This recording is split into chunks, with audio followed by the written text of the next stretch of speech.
Allah yang telah diwajibkan kepada kita lewat utusannya Nabi besar Muhammad sallallahu alaihi wasallam, di mana beliau bersabda, "Thalabul ilmi fardhatun ala kulli muslimin wa muslimatin." Bahwa menuntut ilmu merupakan keparduan bagi muslim laki-laki maupun bagi muslim perempuan. Yang alhamdulillah pada kesempatan kali ini kita akan meneruskan kajian kita sebagaimana rutinitas bulanan di minggu pertama awal bulan, yaitu membahas kitab Manhajus Sawi, di mana alhamdulillah di sini kita sampai kepada halaman 94, di mana dikatakan di sini, walillahi darru ba'dihim haitsu yaqulu fi madhil ilmi wa dhammil jahli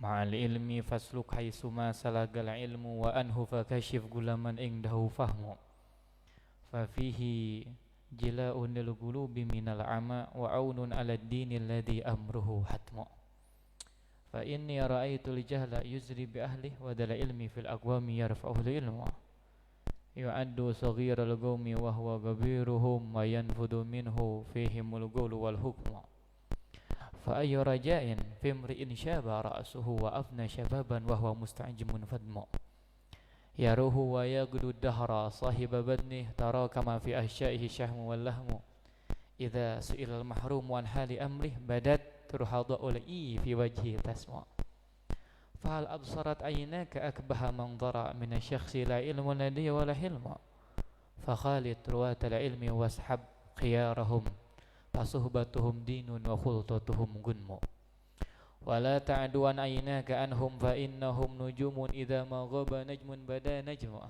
fa wallah lawallahu mattaduhal huda wa ma laha min ghaibis sama'i lana najmu. Yang alhamdulillah kitab ini luar biasa. Sebelum membahas tentang ilmu yang akan digali, sebagaimana kebiasaan kita di dalam kehidupan kita, kalau kita ingin menawarkan produk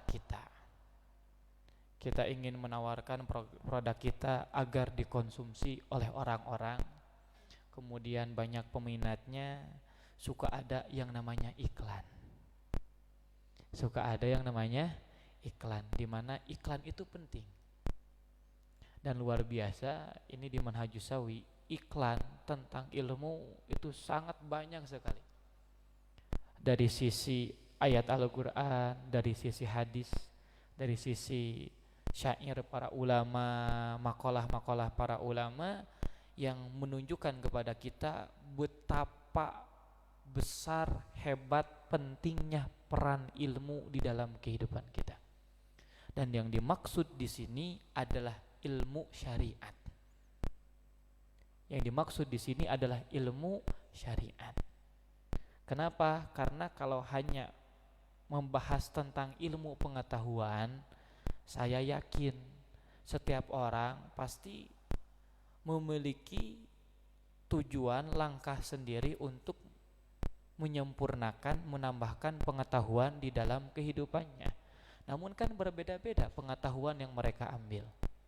Ada pengetahuan yang berkaitannya dengan perutnya saja. Pokoknya intinya perut saya sudah kenyang, enggak haus, kelar masalah. Pengetahuan seperti itu yang harus saya cari. Ada yang pengetahuannya hanya berkaitan tentang masalah dohir saja, pakaian saja, yang penting pakaian saja, pakaian saya terlihat mewah, tampilan saya bagus. Pengetahuan seperti itu yang saya cari.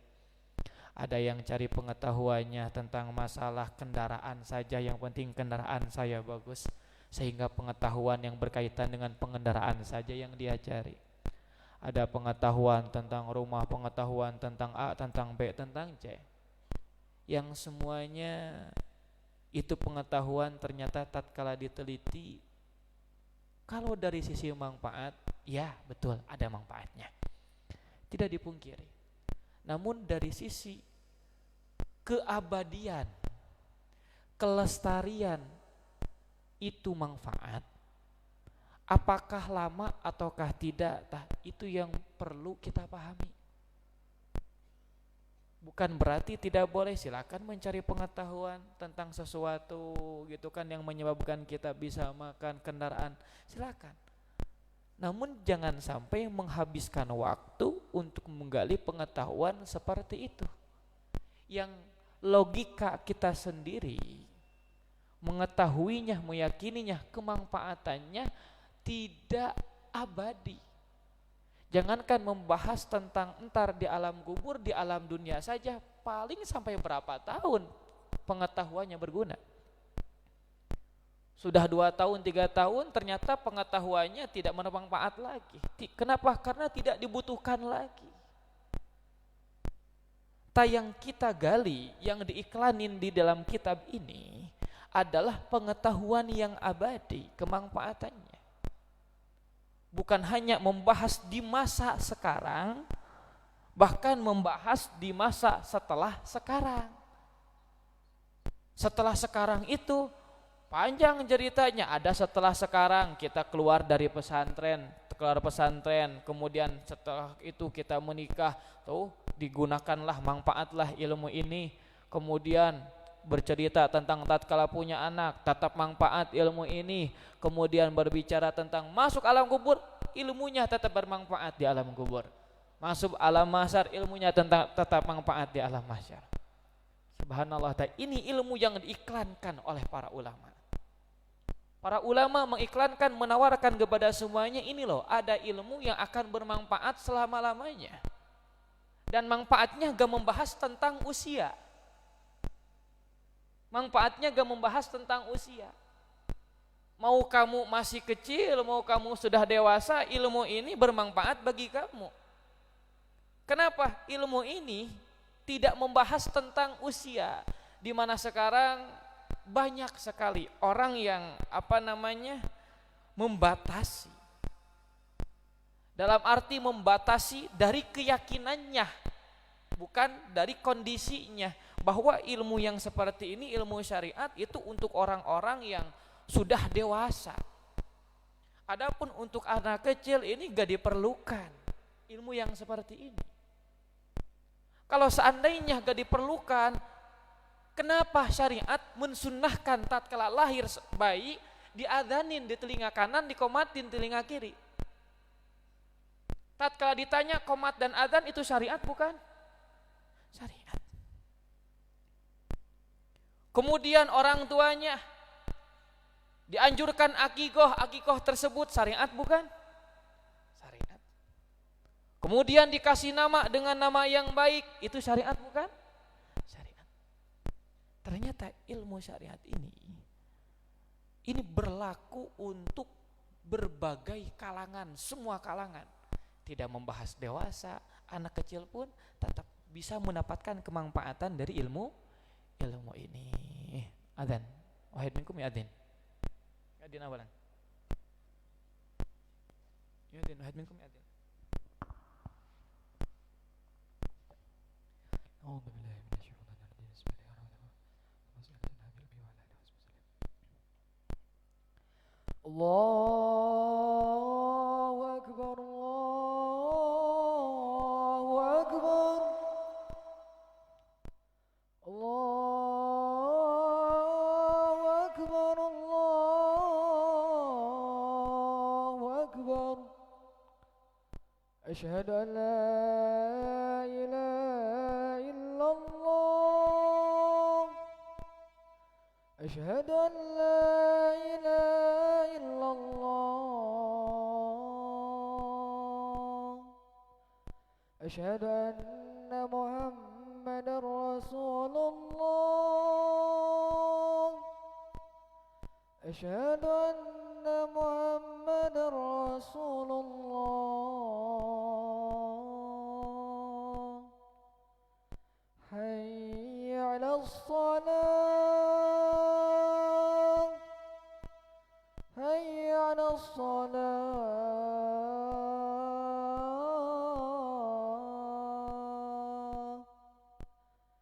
Hayya 'alal falah. Hayya 'alal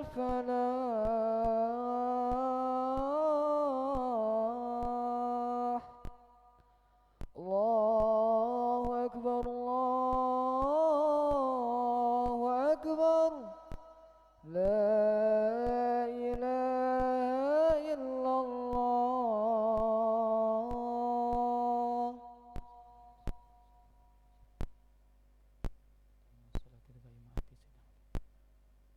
Innaka la tukhliful mi'ad.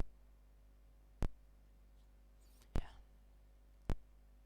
Fi dunya wal akhirah. Nah, seperti itulah peran yang namanya ilmu. Tidak membahas usia, bahkan tidak membahas masa. Kamu mau di alam kubur pun ilmu itu masih berlaku. Sebagaimana cerita kalian yang ngejinahu, itu kan bagaimana kita mendengar cerita Imam Sibawayh. Nah, kalau Imam Sibawayh di alam kuburnya ditanya man rebuka, jawaban Imam Sibawayh gimana? Man rebuka, tunggu dulu paduka. Emang man irobnya jadi apa? Rebuka irobnya jadi apa? Imam Sibawayh terkenal sebagai ahli nahu. Ahli nahu, pikiran kita, wah nahu fungsinya tatkala di alam dunia doang. Bayangin masuk alam kubur. Malaikat mengatakan man rebuka, ditanya balik, man jadi apa, rebuka jadi apa irobnya? Kelenger malaikat. Itu kan iya nanya ditanya balik, malu lagi gak bisa jawab.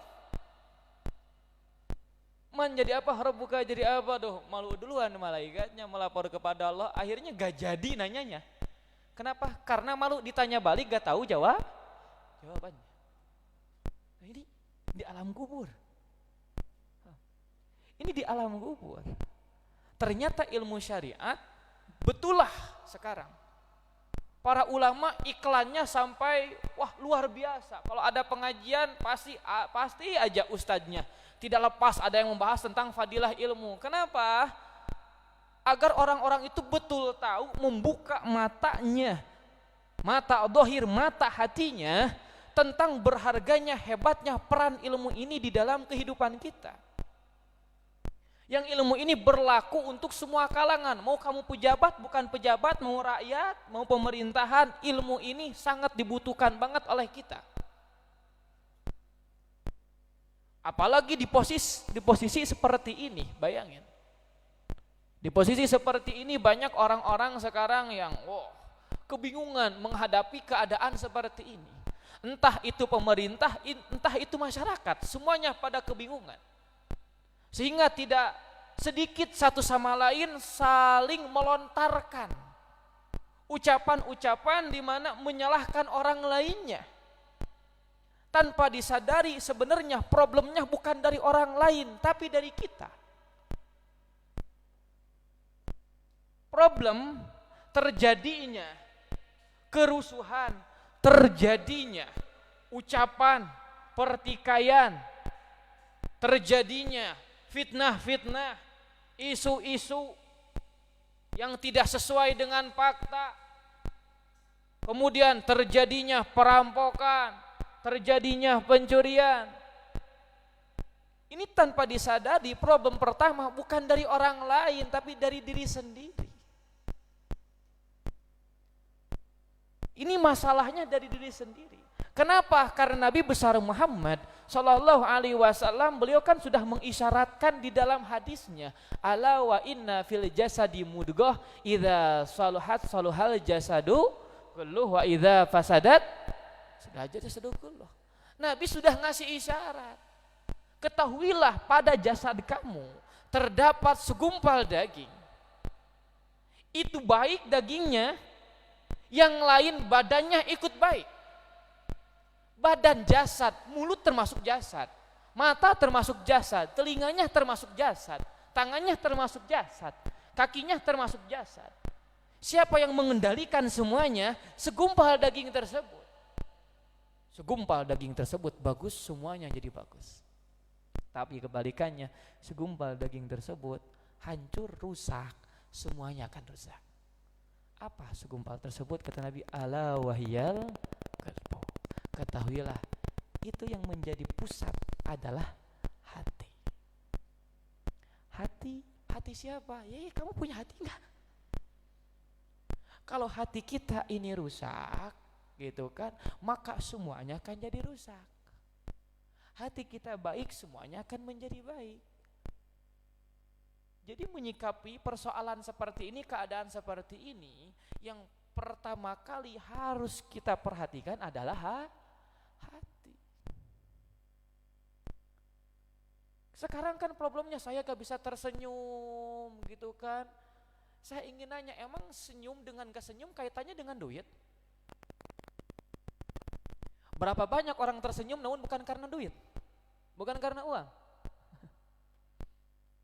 Sekarang bahasa yang baik dengan bahasa yang gak baik, bahasa yang kasar, emang kaitannya dengan duit. Sehingga kalau gak ada uang, bahasanya harus berubah menjadi kasar. Emang tangan dengan kaki kaitannya dengan uang. Sehingga kalau tidak ada uang, tangannya gitu kan menjadi kasar, kakinya menjadi kasar. Menjajah orang seenaknya, mendelimi orang seenaknya, menyiksa orang seenaknya, mengambil harta orang seenaknya, harta yang bukan miliknya. Emang kaitannya dengan uang? Sekarang kita tidak sedang memegang uang, gitu kan? Tangan kita bisa kita gerakkan kan? Mulut kita atur kan? Masih bisa berbicara baik, masih bisa. Berarti yang mengatur apa ini? Bukan masalah uang, bukan masalah makanan, bukan masalah penghasilan. Hati kita, perlu lihat. Posisi hati kita seperti apa? Menyikapi keadaan seperti ini. Ini posisi hati kita seperti apa? Menyikapi keadaan seperti ini. Sekarang secara logika, kata saya sering ngomong kepada santri khususnya. Saya menggambarkan ke santri. Sekarang contoh, kalian tatkala kalian, contoh bahasanya kalian ingin pulang. Kalian ingin pulang, contoh gak betah. Di depan mu'alim nih, kalian ingin pulang. Gitu kan, gak betah. Saya ingin nanya, kalian mau nangis gak nangis kira-kira dipulangkan gak sama mu'alim? Dipulangkan gak? Enggak kan? Saya ingin nanya, kalian tatkala ada perasaan gak betah, nangis, silakan kamu nangis berjam-jam. Akan saya pulangkan gak? Kamu nangis gak saya pulangkan. Kamu gak nangis gak saya pulangkan. Pertanyaannya, kamu mau milih yang mana? Kamu mau milih, kan keadaannya gak berubah. Intinya kamu akan tetap di sini. Kamu mau manyun gak manyun, tetap gimana? Di sini. Kalian contoh sekarang yang ada perasaan gak kerasan di pesantren, kalian mau manyun mau gak manyun setiap harinya emang spontan tatkala kalian manyun langsung ada di rumah? Enggak kan? Manyun gak manyun tetap di tempat yang sama. Cuman pertanyaannya sekarang dari saya, ketika kamu berpikir seperti itu, tahu mau manyun gak manyun, tetap kamu di posisi yang sama. Pertanyaan saya, kenapa kamu lebih memilih manyun? Padahal Allah menawarkan dua pilihan, mau manyun silakan, mau gak manyun silakan, mau tersenyum silakan. Kenapa kamu memilih tidak tersenyum? Ketika Allah sekarang menempatkan kita di posisi seperti itu. Coba di posisi apa? Penghasilan kita belum datang, transferan belum datang, gaji belum turun, gitu kan? Saya ingin nanya, emang spontan dengan kita menangis spontan gajinya langsung turun? Enggak. Transferan langsung datang? Enggak. Mau menangis, mau tersenyum kan tetap seperti itu. Cuman yang harus kita pikirkan, kenapa jika kita diberikan pilihan oleh Allah, tersenyum, menangis, kenapa lebih memilih menangis? Bang, tersenyum. Kemudian siapa yang salah di sana?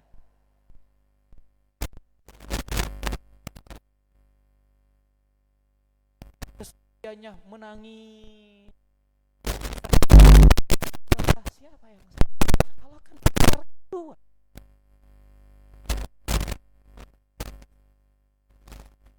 Maksud keadaan tetap aja kan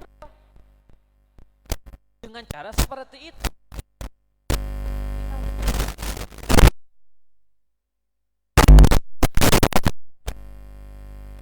Keadaan seperti ini dengan saja atau keadaan saya kira mau milih mana?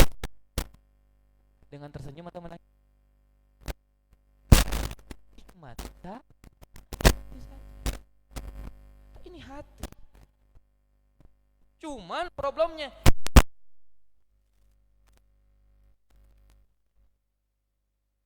perlu bahan untuk pengolahannya. Ini hati perlu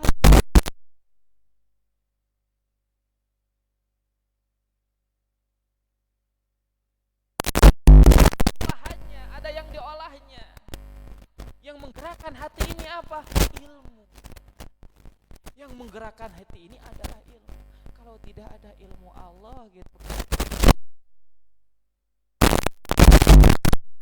ujung-ujungnya ya timbulnya lagi pada jasadnya rusak, ucapannya rusak, pandangannya rusak, pendengarannya rusak gitu kan.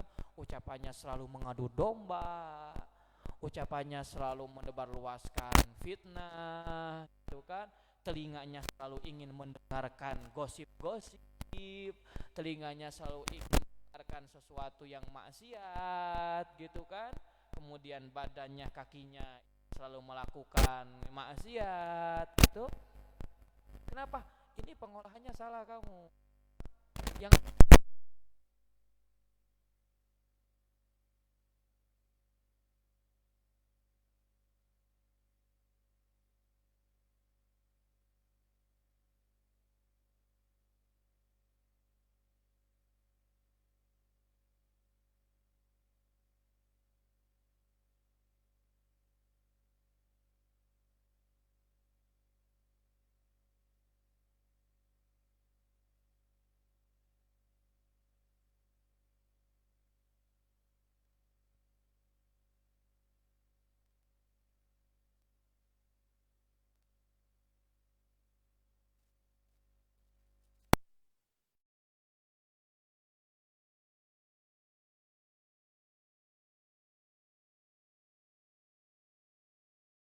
nggak tenang, tetap aja keadaan seperti itu.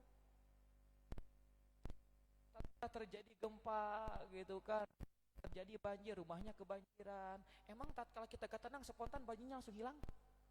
Kan enggak. Oh, tenang gak tenang tuh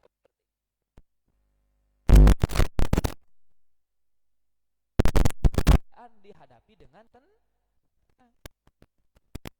Caci, mau ada yang apa namanya benci, teman liatin terus, kalau nggak di kan, kalau nggak dijailin gitu kan. Sekarang kalau kita memiliki hati yang didasari ilmu Allah, segimanapun banyak cacian yang mereka lontarkan,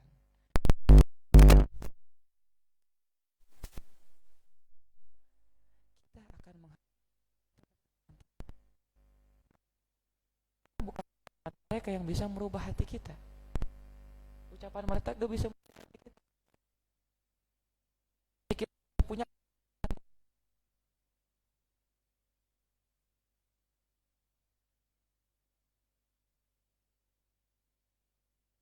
anak dewasa semua kalangan ini, kalau seandainya ini ilmu Allah disimpan di hatinya, kehidupannya luar biasa. Kayak di sini diisyaratkan, makanya diisyaratkan di sini walillahi darru ba'dihim, milik Allah permata sebagian ulama. Permata sebagian ulama yang dimaksudkan adalah ucapan para ulama yang laksana permata. Haitsu yaqulu, di mana ulama tersebut berkata fi madhil ilmi, dalam memuji ilmu, wa dzamil jahli, dan mencaci kebodohan. Di mana ucapannya ma'al ilmi, berbarengan dengan ilmu. Fasluk, menempuhlah kamu haitsu ma salakal ilmu, di tempat penempuhan ilmu. Kalau kamu ingin menempuh, tempuhlah jalan yang ditempuh oleh ilmu. Wa anhu, dan dari ilmu, fakashif, bukalah oleh kamu kullaman indahu fahmu, setiap orang yang punya pemahaman, coba kamu buka pemahamannya, benar gak pemahamannya? Dibuka oleh apa? Oleh ilmu Allah.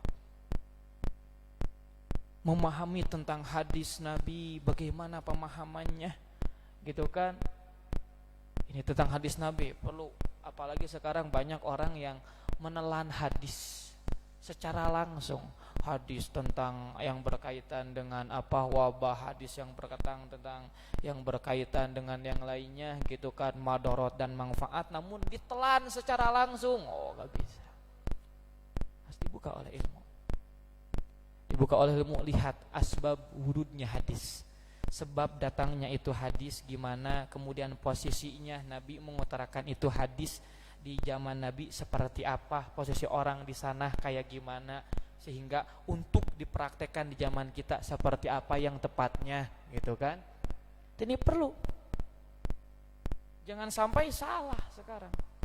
Jangan sampai salah di dalam memahami hadis. Siapa yang membuka? Ilmu Allah.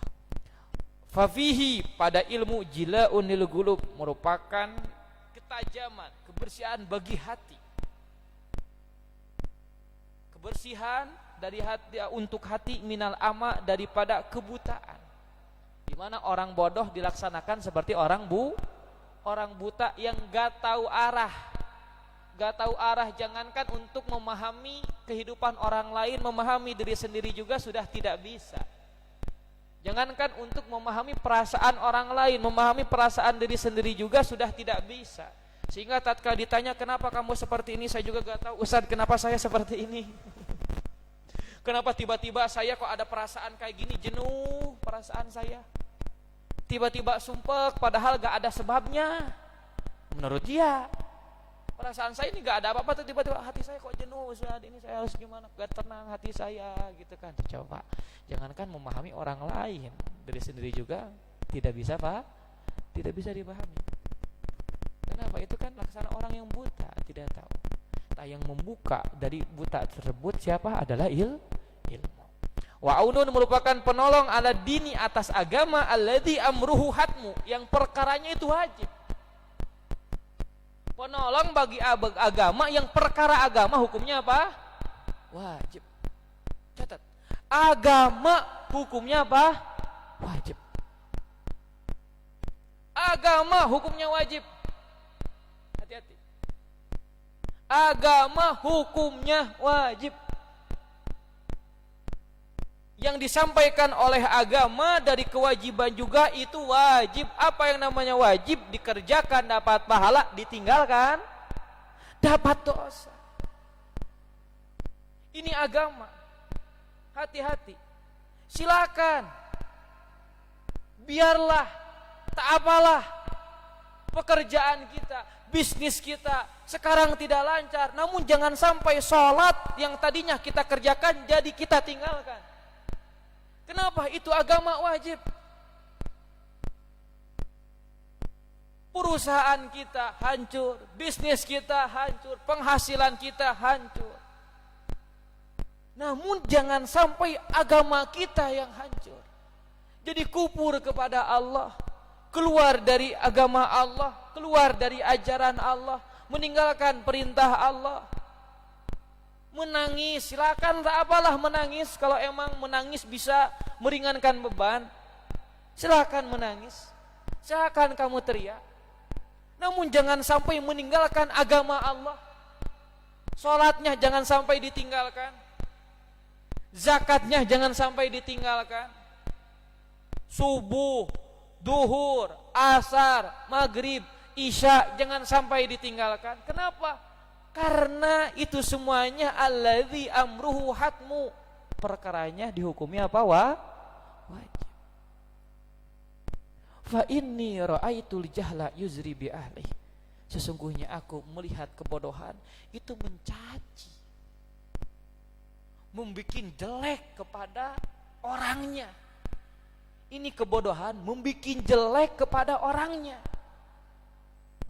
Wadzal ilmi, sedangkan yang memiliki ilmu, fil aqwami, di antara kaum-kaum, yarfa'uhul ilmu, diangkat oleh ilmu. Yu'addu saghirul qaumi wa huwa kabiruhum, dia dianggap sebagai anak kecil di antara kaumnya padahal dia yang paling besar. Kenapa? Bodoh. Orang yang tidak punya ilmu, meskipun usianya sudah dewasa, usianya sudah tua, namun ketika berkumpul dengan orang yang punya ilmu, meskipun setua apapun, tapi kalau gak ada ilmu, gitu kan, dianggap seperti yang paling kecil di antara yang lain. Kebalikannya, usianya meskipun kecil, ketika ada ilmu pada dirinya, akan dianggap sebagai orang tua di kalangan orang-orang tersebut. Tatkala punya masalah, dia yang dijadikan sebagai tempat pembalikan masalah. Nah, ini yang namanya ilmu. Wayanfudu minhu, dan terlaksana dari dirinya, fihimul qawlu, pada mereka ucapan dan hukum. Orang yang punya ilmu, ucapannya, hukumnya menjadi terlaksana. Ucapannya dikatakan A, B, B. Kenapa? Karena ucapannya bukan sembarangan ucapan. Ucapannya berdasarkan dengan ilmu. Seperti inilah keunggulan ilmu Allah Subhanahu wa ta'ala. Semoga kita semuanya oleh Allah digolongkan daripada golongan orang-orang yang betul-betul bisa menimba, bisa menerima, bisa menyampaikan, bisa menyimpan ini ilmu Allah Subhanahu wa ta'ala hingga kita menghadap Allah Subhanahu wa ta'ala. Di dunia ini, di masa kecil kita bisa menerima ini ilmu gitu kan. Jangan punya pikiran, Ustaz bukan saya gak mau gitu kan meneruskan pesantren, tapi usia saya masih kecil, belum bisa menerima ilmu Allah. Kata siapa? Imam Nawawi saja gitu kan, hafal Al-Quran berapa? 6 tahun. Kemudian banyak para ulama, Al-Imam Syiri As-Sikti saja menjadi wali Allah, menjadi ulama, guru ahli thariqat umur 12 tahun. Umur 12 tahun. Bahkan banyak, tidak sedikit ada namanya di setelah tabi'in ya, anak kecil usianya berapa? 7 tahun kurang, 7 tahun. Itu sudah punya murid para ulama. Saking alimnya, dari kecil dididik betul-betul oleh orang tuanya. Senangnya ngaji, dengerin ilmu, dengerin orang tuanya jelasin ilmu, sampai alim di masa kecilnya. Bisa. Kata siapa anak kecil tidak bisa menimba ilmu Allah? Bisa. Harus ada yang menjelaskannya, memberikannya. Peran yang pertama terpenting adalah orang tua. Kalau gak bisa, serahkan kepada yang bisa, masukkan ke pesantren. Usia kecil tidak sedikit. Imam Syafi'i saja, bagaimana ucapan beliau, saya ketala Al-Quran, setengah Al-Quran di dalam perut ibu saya, setengahnya lagi setelah saya lahir ke alam dunia. Kenapa? Karena tatkala di masa di perut ibunya, tidak berhenti ibunya membacakan Al-Quran pagi siang malam. Setelah bisa mendengar di dalam perut ibunya, tidak berhenti mendengarkan ibunya membaca Al-Quran sampai ketalar. Setengah Al-Quran di dalam perut ibunya. Itu belum lahir ke alam dunia loh. Sekarang Ustaz, saya bukan gak mau ngapal, tapi otak saya belum mampu untuk menghafal Al-Quran. Nah, ada siapa? Bisa, semuanya bisa menimba ilmu Allah. Dan semua ini ilmu Allah bisa diterima oleh semuanya. Cuman kata saya juga butuh proses. Semuanya itu cerdas. Saya yakin semuanya yang di sini itu cerdas. Kalian masih masuk kategori cerdas. Jangan putus asa. Kalau gak paham pelajaran, jangan putus asa. Gitu kan, kalau ada yang mau ditanyain, tanyain ke ma'alim. Ma'alim gak paham tentang ini, tolong jelaskan. Tanyain ke ma'alim. Jangan putus asa. Gak paham satu kali, terus gali sampai paham. Manjada wajada. Ingat, setiap satu dari kita itu cerdas, cuman kecerdasannya tertimbun. Yang namanya tertimbun beda-beda. Ada yang 1 meter, ada yang 2 meter gitu kan, baru kebuka. Ya tergantung kita. Intinya terus menggali sampai akhirnya terbuka pemikiran kita, pemahaman kita tentang ilmu Allah. Semoga semuanya menjadi para ulama Allah Subhanahu wa ta'ala. Amin ya Allah ya rabbal alamin. Alhamdulillah. Kita doakan pula nih masyarakat kita, khususnya Indonesia, umumnya negara muslim di mana saja, mau pemerintahnya, mau masyarakatnya, siapapun, khususnya penduduk Indonesia, semoga Allah Subhanahu wa ta'ala memberikan pemahaman ilmu Allah ke dada-dada mereka, sehingga pemikiran mereka, ucapan mereka, pandangan mereka, pendengaran mereka, langkah mereka sesuai dengan isyarat dan keriduan Allah Subhanahu wa ta'ala, dan semuanya dijadikan ini orang-orang yang maslahat dirinya, maslahat untuk yang lainnya, dan negara kita, negara Indonesia dijadikan negara yang makmur, tentram dan damai, negara yang mencetak, menghasilkan orang-orang yang soleh. Pemerintahnya disolehkan oleh Allah Subhanahu wa ta'ala, masyarakatnya disolehkan oleh Allah Subhanahu wa ta'ala, semuanya diberikan ketenangan oleh Allah Subhanahu wa ta'ala. Musibah, baik musibah duniawi, musibah ukhrawi, musibah zahir, musibah batin, musibah terhadap pemikiran-pemikiran yang salah, bisikan-bisikan setan, semoga diangkat oleh Allah Subhanahu wa taala dan Allah segera menurunkan nikmat yang bisa menjernihkan pemikiran kita semuanya. Amin ya Allah ya rabbal alamin. Bi sayyidina Rasulillah sallallahu alaihi wasallam bi asril Fatihah. A'udzubillahi minasyaitonir rajim. Bismillahirrahmanirrahim. Alhamdulillahi rabbil alamin arrahmanir rahim maliki yaumiddin iyyaka na'budu wa iyyaka nasta'in ihdinas siratal mustaqim siratal ladzina an'amta 'alaihim ghairil maghdubi 'alaihim waladdallin amin wallahu a'lam bis-shawab. Rabbana anfa'na bima 'allamtana